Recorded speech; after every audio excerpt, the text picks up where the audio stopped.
Ever wondered what happens when a greedy real estate agent lies, cheats, and thinks he'll never face consequences? Well, on the anniversary of the day he scammed me, every single year for 6 years, I sent him a reminder. A reminder signed by a woman he never met.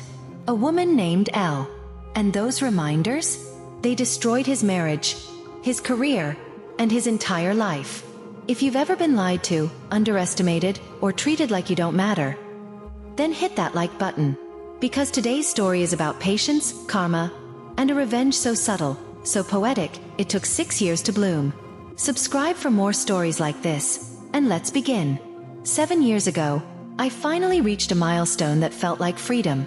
I bought my own home. 10 years of saving. 10 years of skipping nights out, taking extra shifts, repairing my old car instead of replacing it. And when I signed those papers, I swear, my hands were shaking. Not from fear, from pride. As a single woman, owning a home felt like planting a flag in the ground. A declaration. I made it. On my own. But being alone on a mortgage meant compromise. I couldn't afford something fancy or stand alone. The best option? A shared block, but not the dreaded strata type. Where I live, strata titles come with rules. So many rules. What color you can paint, what pets you can have, who you must report things to, and the endless committee drama. No, thank you. I wanted privacy, freedom, peace. So I searched, and I found it.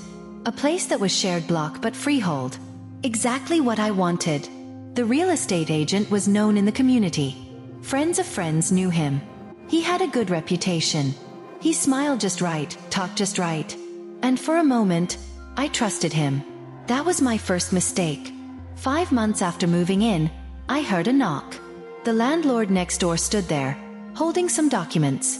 He wanted to discuss insurance. We were supposed to split liability for the shared walkway. Fine. No problem.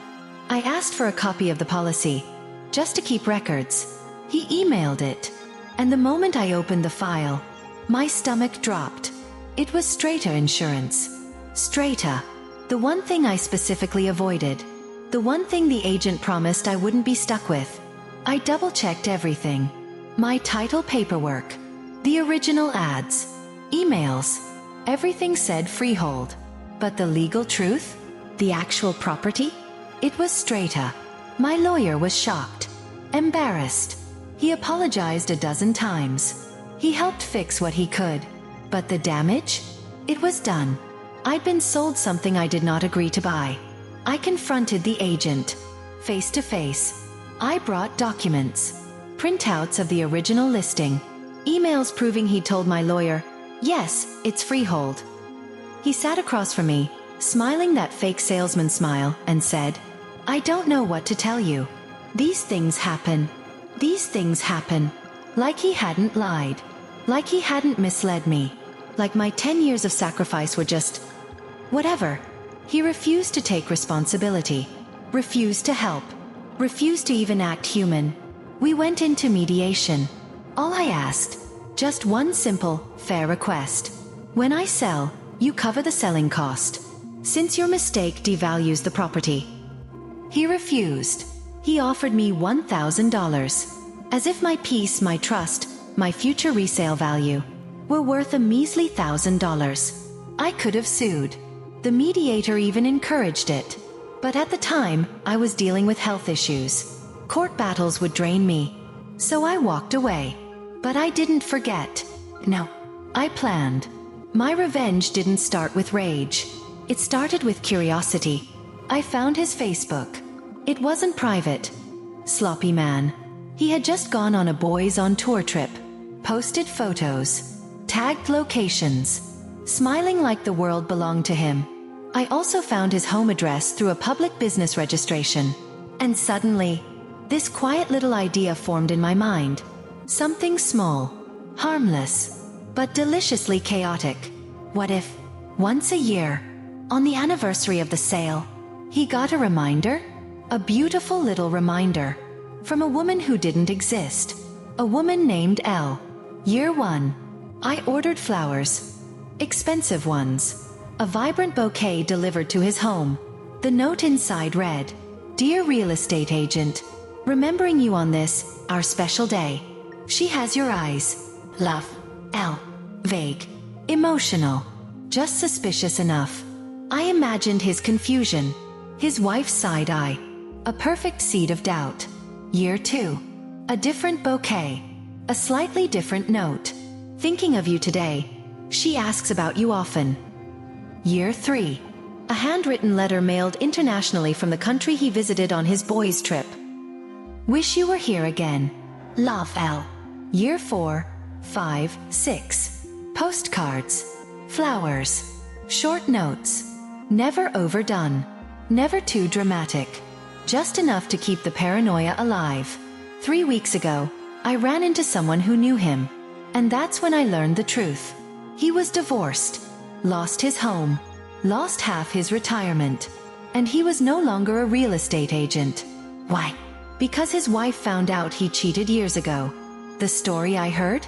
Every year, like clockwork, flowers would arrive from this mysterious woman named L. Same date. Every year. His wife eventually recognized the pattern. That date? It was right around the time, 1 year earlier, he had come home from vacation with an STD. An STD he gave to her.